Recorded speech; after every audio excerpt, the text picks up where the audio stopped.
آج ہم آپ کو بتائیں گے اسلام کے ایک عظیم سپاسالار حضرت خالد بن ولید کے بارے میں مستند اسلامی کتب سے۔ اس سے پہلے کہ ہم اپنی گفتگو شروع کریں، اگر آپ نے ابھی تک ہمارا چینل لائک اور سبسکرائب نہیں کیا تو پہلے چینل کو لائک اور سبسکرائب کر لیں، نیچے گھنٹی کے بٹن کو بھی دبائیں تاکہ آپ کو معلوماتی ویڈیوز کے بارے میں معلومات ملتی رہیں۔ شکریہ دوستوں۔ اسلام کے معروف اور کامیاب سپاسالاروں میں سب سے نمایاں نام حضرت خالد بن ولید رضی اللہ تعالیٰ عنہ کا ہے۔ حضرت خالد بن ولید رضی اللہ تعالیٰ عنہ قریش کے ایک معزز فرد اور بنو مخزوم قبیلے کے چشم چراغ تھے۔ حضرت خالد بن ولید کے والد کا نام ولید بن مغیرہ تھا۔ آپ کی والدہ کا نام لبابہ صغرا بنت الحارث ہے۔ آپ حضرت ام المومنین بنت حارث رضی اللہ عنہ کی ہمشیرہ تھیں۔ حضرت خالد رضی اللہ تعالیٰ عنہ کے 6 بھائی اور 2 بہنیں تھیں۔ آپ کے بھائیوں میں حشام اور ولید مسلمان ہوئے۔ آپ کے خاندان کا شمار مکہ کے روسا میں ہوتا تھا۔ مکہ مکرمہ سے لے کر طائف تک ان کے باغات تھے۔ ظہور اسلام کے وقت حضرت خالد بن ولید رضی اللہ تعالیٰ عنہ کی عمر 17 سال تھی۔ آپ بچپن ہی سے نہایت پھرتیلے اور نڈر تھے۔ اسلام کے سپاہی بھی اپنے والد اور بعض دوسرے صحابہ کرام کی طرح قبول اسلام سے پہلے اسلام کے شدید مخالف تھے۔ اسلام اور مسلمانوں کے خلاف ہر کارروائی میں آگے آگے ہوتے تھے۔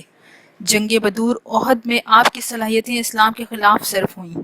احد میں آخری مرحلے میں صحابہ کرام کو جس تکلیف کا سامنا کرنا پڑا اس کی بڑی وجہ خالد بن ولید تھے۔ قبول اسلام سے پہلے خالد بن ولید کی اسلام دشمنی بھی انتہا پر تھی۔ ہر مورکہ میں وہ باطل کے ساتھ تھے۔ حدیبیہ میں بھی یہ مسلمانوں کا راستہ روک کر کھڑے ہو گئے۔ حضرت صلی اللہ علیہ وسلم نماز ادا کر رہے تھے تو خالد بن ولید نے حملے کا ارادہ کیا، مگر ہمت جواب دے گئی۔ قبول اسلام کے بعد اسلام کے لیے لڑی جانے والی کوئی ایسی جنگ نہیں تھی جس میں حضرت خالد بن ولید نے شرکت نہ کی ہو اور اپنی جنگی مہارت کا لوہا نہ منوایا ہو۔ حضرت خالد بن ولید قبول اسلام کے پورے واقعہ کے بارے میں بتاتے ہیں کہ وہ ابھی سوچ بچار میں ہی تھے کہ حضور اکرم صلی اللہ علیہ وسلم عمرۃ القضاء کے لیے مکہ تشریف لے آئے۔ میں یہ منظر اپنی آنکھوں سے نہیں دیکھنا چاہتا تھا، چنانچہ میں کہیں جا چھپا۔ میرا بھائی ولید بن ولید مسلمان ہو چکا تھا اور مدینہ چلا گیا تھا۔ وہ رسول پاک صلی اللہ علیہ وسلم کی اس قافلے کے ساتھ تھا۔ تلاش کے باوجود میں اسے نہ ملا تو وہ میرے لیے ایک خط چھوڑ گیا جس کا مضمون یہ تھا: بسم اللہ الرحمن الرحیم۔ یہ امر میرے لیے بہت زیادہ تعجب کا باعث ہے کہ تیرے دل سے اسلام کی صداقت کس طرح چھپی رہی، حالانکہ تیری عقل و دانش کا کوئی ثانی نہیں۔ اسلام ایک سچا مذہب ہے اور یہ تجھ سے کیسے پوشیدہ رہ سکتا ہے؟ خود رسول اللہ صلی اللہ علیہ وسلم نے مجھ سے پوچھا کہ خالد کہاں ہے؟ رسول اللہ نے یہ بھی فرمایا، خالد جیسا عقلمند اور دانا انسان اسلام جیسے دین سے کیسے جاہل رہ سکتا ہے؟ وہ کفار اور مشرکین کے مقابلے میں مسلمانوں کی مدد کرتا تو اس کے لیے بہتر ہوتا۔ اے میرے بھائی، تو نے زندگی کے جو لمحے ضائع کر دیے ہیں ان کی فوری تلافی کر، کیونکہ حقیقت یہ ہے کہ تو نے بڑے سنہری موقع کھو دیے ہیں۔ اس خط کا ملنا تھا کہ نہ صرف خالد بن ولید کی آنکھیں کھل گئیں بلکہ قبول اسلام کا جذبہ بھی پیدا ہو گیا۔ نبی کریم صلی اللہ علیہ وسلم کے بارے میں ان کے دل میں جو بغض اور عناد تھا وہ خود بخود جاتا رہا۔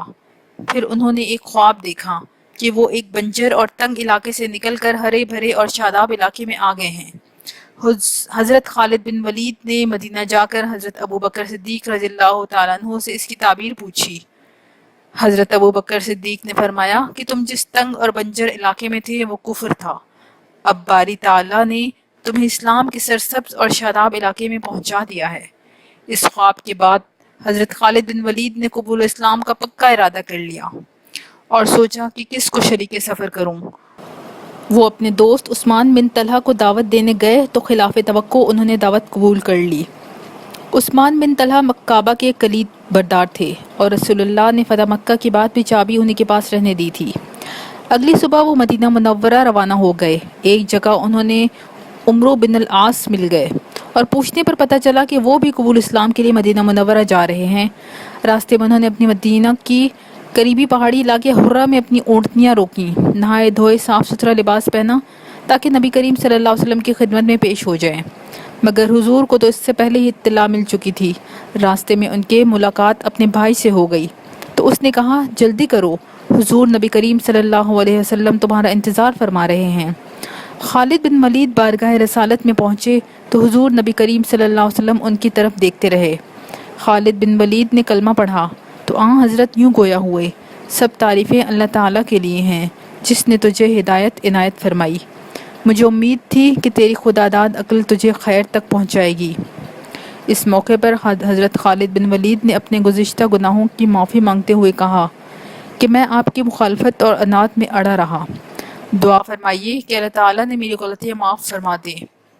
نبی کریم صلی اللہ علیہ وسلم نے فرمایا کہ اسلام قبول کرنے پر تمام سابقہ گناہ ختم ہو جاتے ہیں، جس کے بعد حضرت عمرو بن العاص اور حضرت عثمان بن طلحہ نے سرور کائنات کی بیعت کی سعادت حاصل کی۔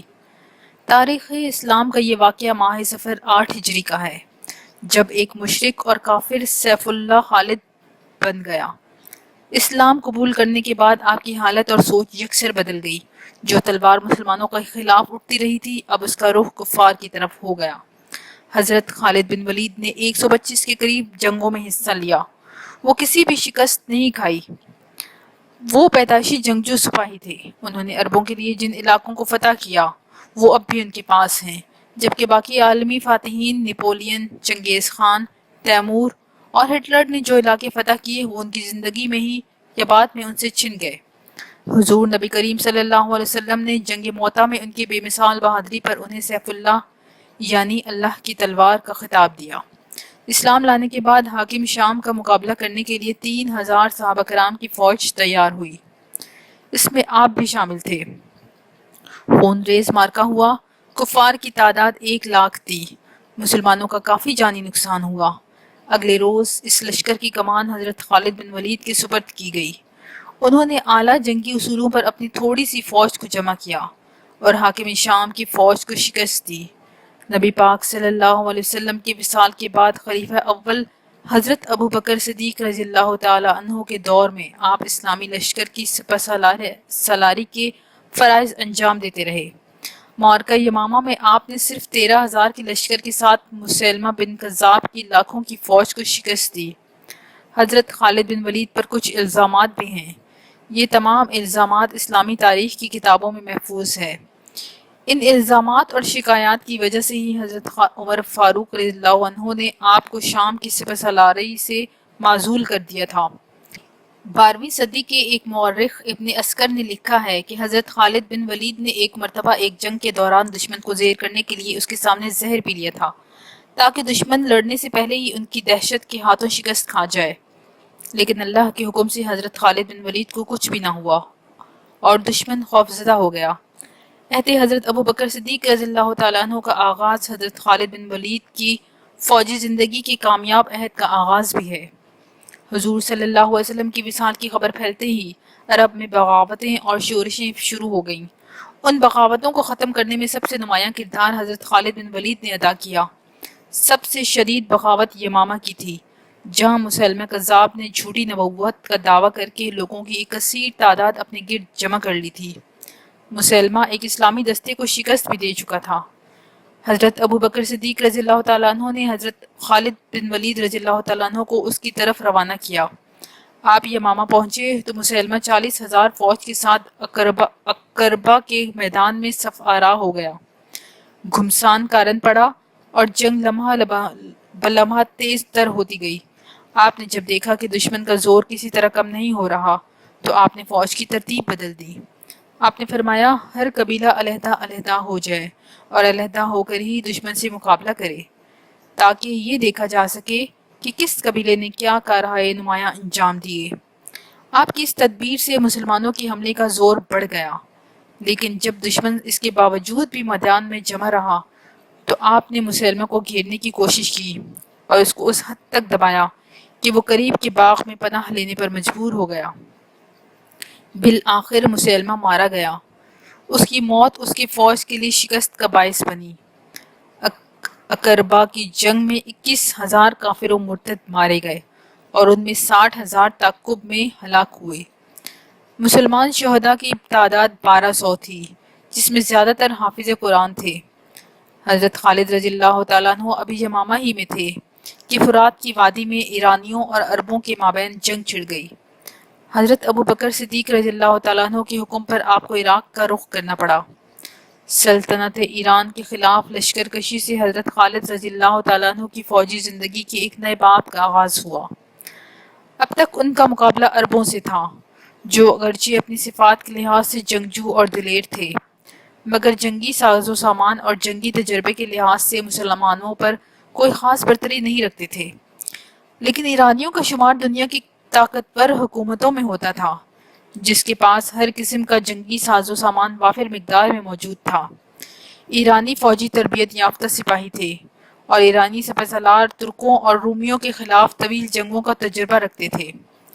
لیکن سیف اللہ خالد کے مقابلے میں ایران کی یہ کثیر فوجیں بھی عربوں ہی کی طرح بے بس ثابت ہوئیں۔ اس عبقری سپہ سالار نے 1.25 سال سے بھی کم مدت میں ابلا سے لے کر فراس تک 700 میل کا طویل علاقہ، جو دریائے فرات کے مغرب میں تھا، فتح کر لیا۔ آپ نے یہاں شہروں اور قصبوں کے کامیاب محاصرے کیے اور ایران نے جو بھی فوج بھیجی اس سے شکست دی۔ ان لڑائیوں میں آپ کے پاس کسی بھی جنگ میں دشمن سے زیادہ فوج کبھی نہیں رہی، اور دشمن 1 لاکھ اور کبھی اس سے زیادہ فوج میدان جنگ میں لایا۔ آپ نے ایران کے خلاف تقریباً 15 جنگیں لڑی، اور ان میں کم سے کم 5 جنگیں ایسی ہیں جن کو ہم بڑی اور سخت لڑائیوں میں شمار کر سکتے ہیں۔ حضرت خالد بن ولید نے عراق اور شام میں جتنی لڑائیاں لڑیں، ان تمام میں کوئی ایک جنگ بھی ایسی نہیں جس میں مسلمانوں کی تعداد دشمن کی فوج کے نصف کے برابر بھی ہو، لیکن ہر مارکے میں کامیاب رہے۔ حضرت عمر فاروق رضی اللہ تعالیٰ عنہ کی جانب سے معزول کیے جانے کے بعد حضرت خالد بن ولید مایوس ہو گئے اور انہوں نے گوشہ نشینی اختیار کر لی۔ کچھ عرصے بعد آپ بیماری کا شکار ہو گئے۔ حضرت خالد بن ولید جب بستر علالت پر تھے تو آپ نے قریب بیٹھے ہوئے لوگوں سے کہا، میں نے کئی جنگوں میں حصہ لیا، کئی بار اپنے آپ کو ایسے خطروں میں ڈالا کہ جان بچانا مشکل نظر آتا تھا، لیکن شہادت کی تمنا پوری نہ ہوئی۔ افسوس، موت نے مجھے بستر پر آ دبوچا، میدان جنگ میں شہادت نصیب نہ ہوئی۔ آپ حضرت عمر فاروق رضی اللہ تعالیٰ عنہ کی خلافت میں 21 ہجری 642 عیسوی میں شام کے شہر حمص میں خالق حقیقی سے جا ملے۔ یہ تھا حضرت خالد بن ولید کی مجاہدانہ زندگی کا مختصر تعارف۔ دوستوں، اگر آپ ایسی معلوماتی ویڈیوز دیکھنا چاہتے ہیں تو ویڈیو کو لائک کریں اور ہمارے چینل کو سبسکرائب کریں۔ نیچے دی ہوئی گھنٹی کے نشان کو بھی کلک کر دیں تاکہ آپ کو اچھی سے اچھی معلوماتی ویڈیوز دیکھنے کو مل سکیں۔ شکریہ۔